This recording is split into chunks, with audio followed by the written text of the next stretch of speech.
Hi friends and welcome to Vidyu's kitchen.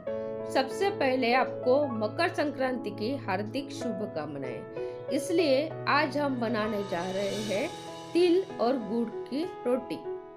उसके लिए लगेगा एक पाव तिल, एक कटोरी आटा, 200 ग्राम गुड़, आधा कटोरी मैदा, एक छोटी कटोरी बेसन, एक कटोरी असली घी।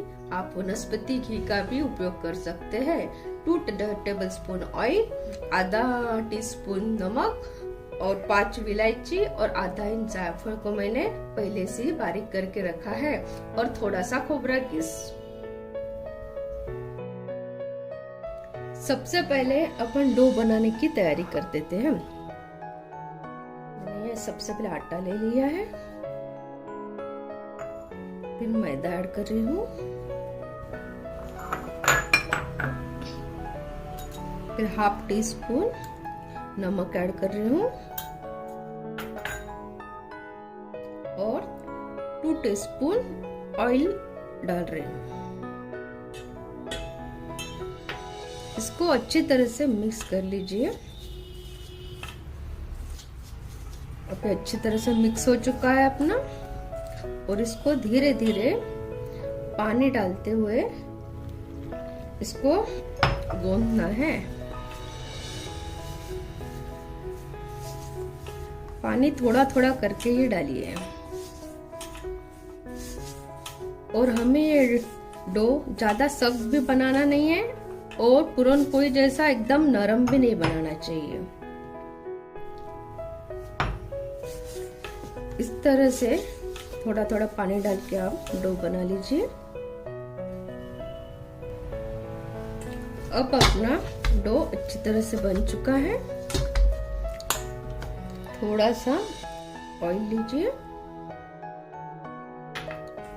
और एक बार फिर से इसको अच्छी तरह से मैश कर लीजिए।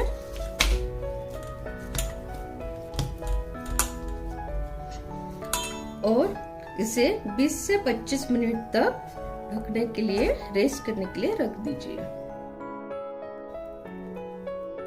अब हम तिल को भूंजेंगे। मैंने सफेद वाले तिल को यूज किया है। इसे धीमी आंच पे ही अच्छी तरह से भूंज लो। तिल फिर तड़तड़ाने जब लगते हैं और ब्राउन हो जाते हैं, तब तिल भूनना बंद कीजिए।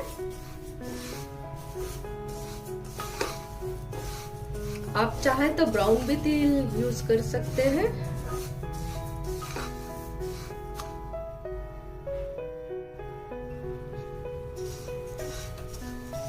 देखिए अपने तिल का कलर ब्राउन होते जा रहा है।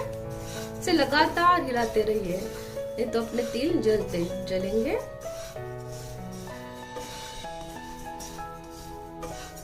चलो, तो अपने तिल अब रेडी हो चुके हैं। उसने तड़तड़ाना भी शुरू कर दिया है। अब मैं गैस को ऑफ कर देती हूँ।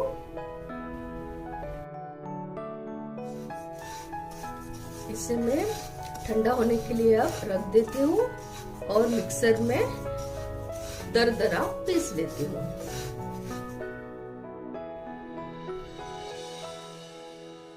मैंने कढ़ाई में घी गरम कर लिया है। अपना घी गरम हो चुका है। अब मैं इसमें अपना बेसन ऐड कर रही हूँ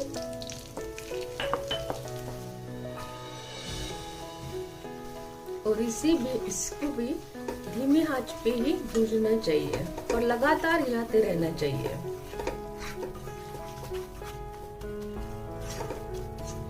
बेसन डालने से अपनी जो रोटी रहती है वो फूटती नहीं है और हर जगह पूरी तरह उसमें उसका मिक्सचर फैल जाता है।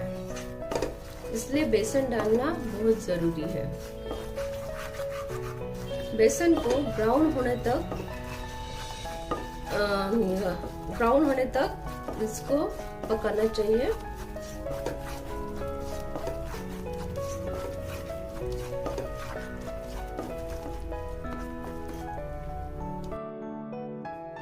आप देख सकते हैं कि अपना बेसन अच्छी तरह से भून चुका है। इसका कलर भी चेंज हो चुका है, थोड़ा ब्राउनिश हो जाता है बेसन पकने के बाद। अब इसमें मैं थोड़ा खसखस डाल देती हूँ। 1 2 3 4 टीस्पून मैंने खसखस डाली हूँ। इससे इसका स्वाद और भी बढ़ेगा। बस थोड़ी देर 2 मिनट तक ऐसे भूनते रहिए और गैस ऑफ कर दीजिए। अपने 2 मिनट पूरे हो चुके हैं और ये ब्राउन भी अच्छी तरह से हो गया है, अच्छा पक गया अपना बेसन। अब मैं गैस ऑफ कर देती हूँ। आप देख सकते हैं कि मैंने तिल को दरदरा पीसा है, गुड़ को भी अच्छी तरह से मैश किया है, कीस लिया है मैंने किसनी से इसे, और अपना बेसन भी अच्छी तरह से ठंडा हो चुका है। अपन बेसन भूनने के लिए हाफ बाउल घी का ही इस्तेमाल किया है। अब हम क्या करेंगे, इस तीनों मिक्सचर को अच्छी तरह से हाथ से मिक्स करेंगे।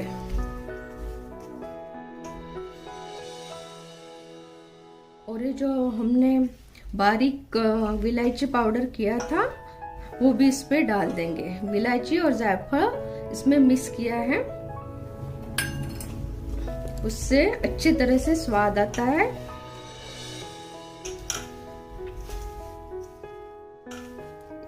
इस मिक्सचर को हाथ से मिक्स करना पड़ेगा क्योंकि गुड़ जो है वो चिकट रहता है, इसलिए अच्छी तरह से मिक्स होने के लिए आप हाथ से मिक्स कर लीजिए।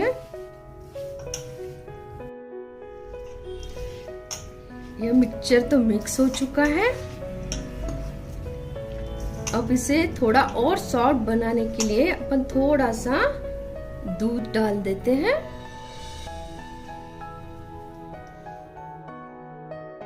ये दूध डालने से अपना ये मिक्सचर बहुत सॉफ्ट बनेगा। थोड़ा थोड़ा ही दूध डालिए, ज्यादा मत डालिए। सॉफ्ट बनने से क्या हो जाएगा, अपनी रोटी भी अच्छी बनेगी।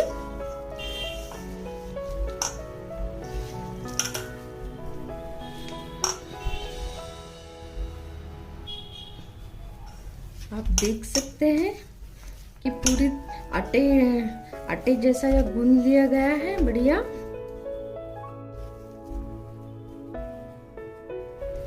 इसके छोटे छोटे लड्डू बनाइए। देखो पूरा सॉफ्ट हो चुका है। इसी तरह से अपना मिक्सचर सॉफ्ट होना चाहिए, ड्राई रहना नहीं चाहिए। इसे मीडियम आकार के अपन लड्डू बना लेते हैं और इसको ये खोबरा किस के ऊपर लपेट देते हैं। ये खोबरा किस इसके ऊपर अच्छी तरह से लपेट जाएगा। आप देख सकते हैं कितना अच्छा खोबरा इस पे लपेट गया है। ये खोबरे से इसकी टेस्ट बहुत अच्छी आती है।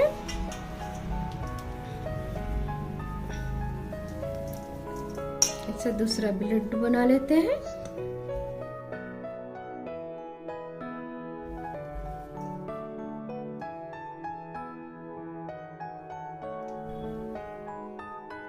और इसे भी खोबरे किस में लपेट देते हैं।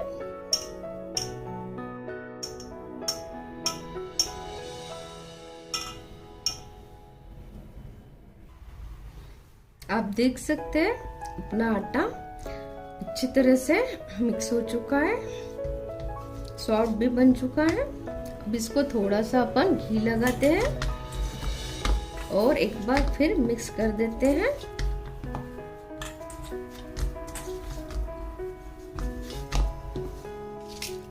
अब इसके अपन नॉर्मल साइज के गोले बना लेते हैं।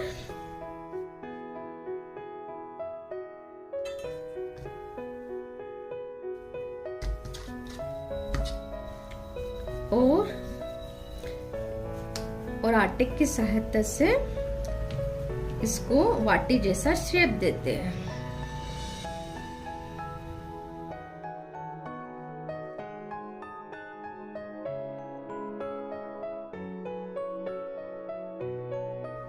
देख सकते हैं पूरा बाटी जैसा शेप बन चुका है।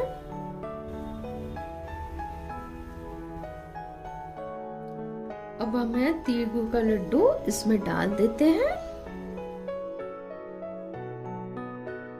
और इसको इस तरीके से ऊपर ऊपर करके इसको बंद करना है अपने को। जैसे अपन पूरण भरते हैं बस उसी तरीके से इसको भरना है। ये देखिए मोदक जैसा तैयार हो चुका है अपना। और जो ऊपर का जो टोक है उसको नीचे करके दबा दीजिए।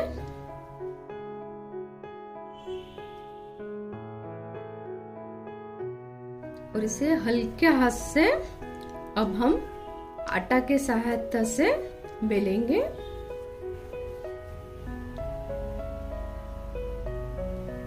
पूरन की रोटी की तरह बेल लेते हैं।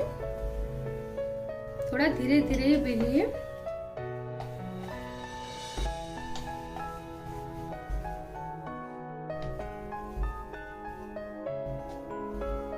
दोनों साइड से धीरे धीरे बेलिए।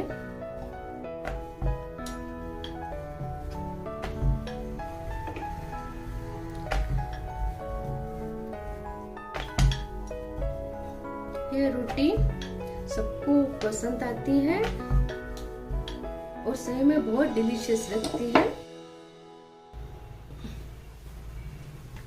अब अपना तवा गरम हो चुका है। अब मैं रोटी इसके ऊपर डाल रही हूँ।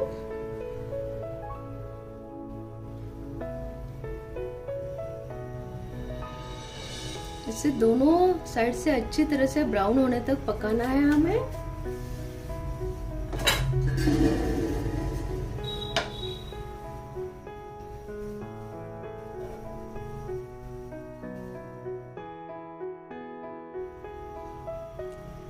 हमारे महाराष्ट्र में ये तिल गुड़ की रोटी संक्रांत के दिन में अवश्य बनाई जाती है।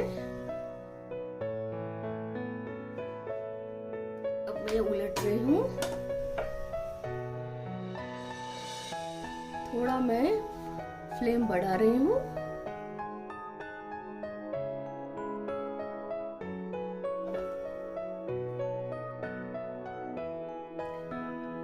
ये आप घी के साथ खाएंगे तो बहुत ही अच्छी लगती है। ये एक तरह की पूरन की रोटी जैसी प्रोसेस रहती है इसकी। अब मैं इसको घी लगा रही हूँ।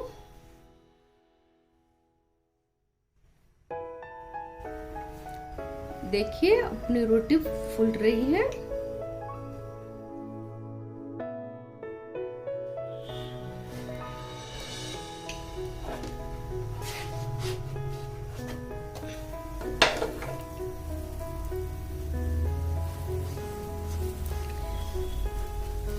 बस एक तरफ से ब्राउन भी हो चुकी है।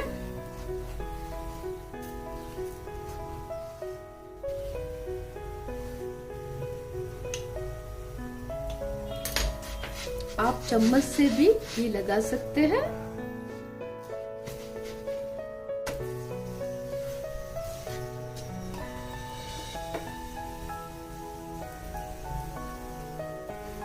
देखिए आपकी रोटी तैयार हो चुकी है।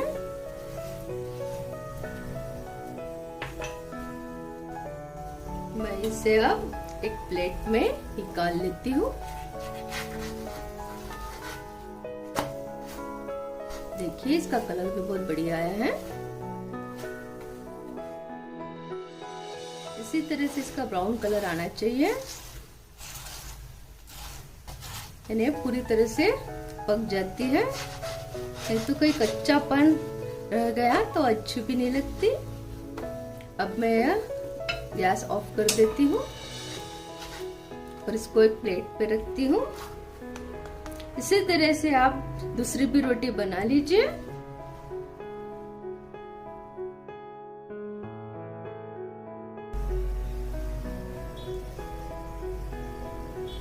देखिए मेरी दूसरी रोटी भी तैयार हो चुकी है। एक्चुअल तिल ये गरम रहते हैं और इसे ठंडी में ही खाया जाता है, क्योंकि ठंडी का असर आपके शरीर पे ज़्यादा ना हो, इसलिए यह गरम तिल खाए जाते हैं। और फिर तिल गुड़ के लड्डू के माध्यम से हो या फिर तिल गुड़ की रोटी के माध्यम से हो, इसे बनाया जाता है। बस मेरी दूसरी रोटी भी तैयार हो गई है। अब इसे भी मैं प्लेट में निकाल देती हूँ। देखिए आप, अपनी रोटी कहीं से फूटी नहीं है, एकदम बढ़िया बनी है। अब मैं इसे प्लेट में निकाल लेती हूँ।